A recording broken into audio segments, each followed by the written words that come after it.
అవునమ్మా నేనానాటి నీలాలి పదాన్నే ఓ అవునమ్మా నేనేనమ్మా నువ్వు ఏనాడో కని పెంచిన స్వరాన్నే మౌనమైనాడు నిద్రలోనే ఉన్నా గానమై నాడే మేలుకున్నా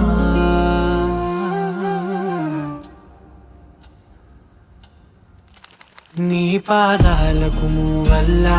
నా అడుగులు సాగాలమ్మా నీ పెదవుల చిరునవ్వుల్లా నా ఊపిరి వెలగాలమ్మా నిరంతరం నీ చంటి పాపల్లే ఉండాలి నేనన్నాళ్ళకి